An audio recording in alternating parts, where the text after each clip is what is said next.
Here he is, Canada's favorite tight end from LaSalle, Ontario, Luke Willson, for his weekly show, Luke Who's Talking. Luke, for the first time in their 94-year history, the Lions are now the betting favorite to win the Super Bowl. Now, Brian Hayes, our mutual friend, he said Monday on the show he likes the Lions so much, he likes the idea of a Lions-Bills Super Bowl. I don't know about that, but do you feel the Lions should be considered the odds-on favorite to win the Super Bowl? I mean, first and foremost, Brian Hayes, our guy, what an absolute front runner with that comment. What a front runner, but I expect nothing less from our guy there. Jay, I look at the Lions. They've been incredible, and I am not trying to take anything away from them here. They are the number one seed for me in the NFC. But the idea that the Chiefs wouldn't be the favorite because they lost one game to a Buffalo Bills team is ridiculous. And if you break down the game they lost, I mean, we just heard Patrick Mahomes talk about his pick. Let's talk about the Chiefs' defense. They held James Cook to 20 yards. I mean, it was ridiculous. He was averaging less than 3 yards per carry. You sit here, they got Josh Allen in very, very tough third downs, and Josh Allen balled out. He was incredible. The Bills were 9 of 15 on third downs. I mean, they made it as tough as you could on Josh Allen, and the man produced. And it came down to him calling a 4th and 2 play that the Chiefs completely covered, and he went Superman and made a sick touchdown, and now we want to bump them? We want to bump the Chiefs out of the favorites? The odds favorites to win the Super Bowl? Get out of here. Get out of here. All right. I mean, again, it's not taken away from the Lions.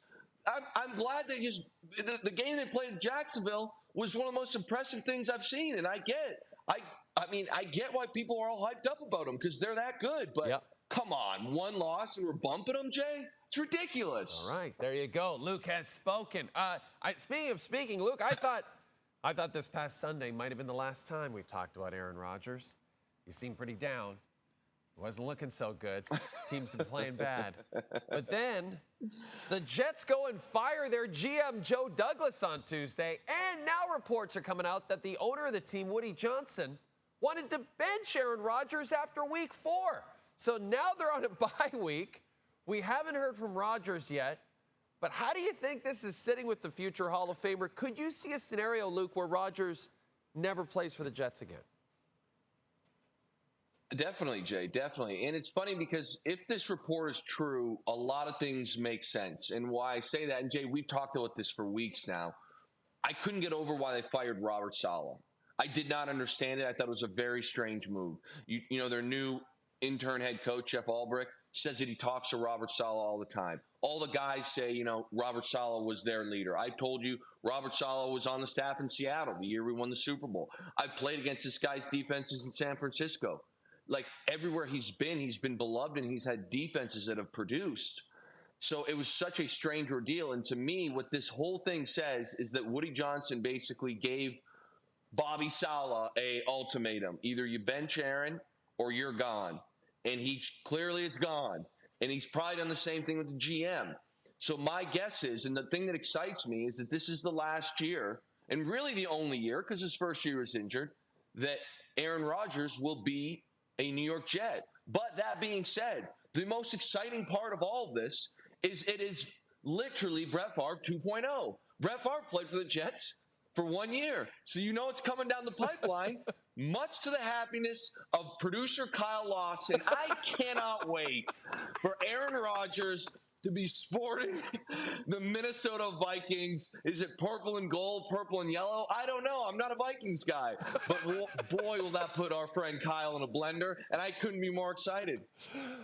I got to be honest, I never thought of that possibility until now, and I am extremely excited about it as well. Right back in the old division, too, right? Playing the Packers. Can't wait. Oh, man. It's the ultimate Aaron Rodgers move. I cannot wait. Oh, man, you got me excited about that possibility. We'll continue to follow the Rodgers situation, but I want to talk to you about the Pittsburgh Steelers.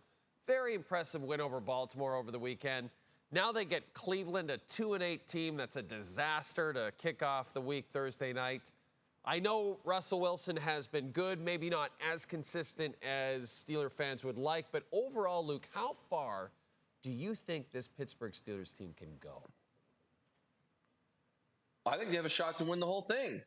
I don't think they're not my favorite, as I just mentioned earlier, but I think they have a legitimate chance to win the whole thing.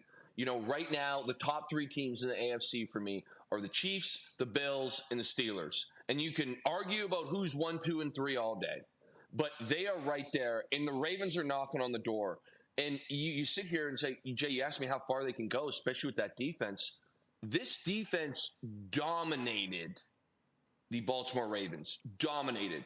They stopped the run. They stopped the pass. Lamar and that whole offense they had no fluidity, no rhythm. They had nothing cooking. A couple scrambles and one long Derrick Henry run was really all they got going. So I know Russ has been inconsistent. You know, even his first game started slow, ended hot. But we love to talk about the moon ball. If the defense plays the way they are right now, which I expect them to, all he needs to do is hit a couple of those quote-unquote moon balls for big plays, and they need to get better in the red zone, which is a big thing to do. And this team can go the distance. Again, they're not my favorite, but they have the ability to do it.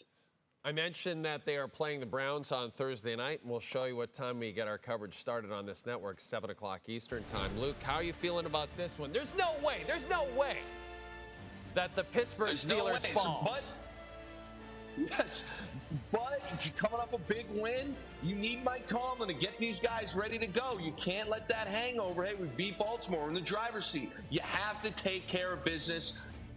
The Browns coming off a decent game offensively. We'll see. We'll see. I'm just excited to hear what Jameis has to say before and after the game. He's extremely entertaining and very unpredictable, just like my guy Luke Willson, who will join me after the Thursday Nighter. We follow every NFL primetime game this season.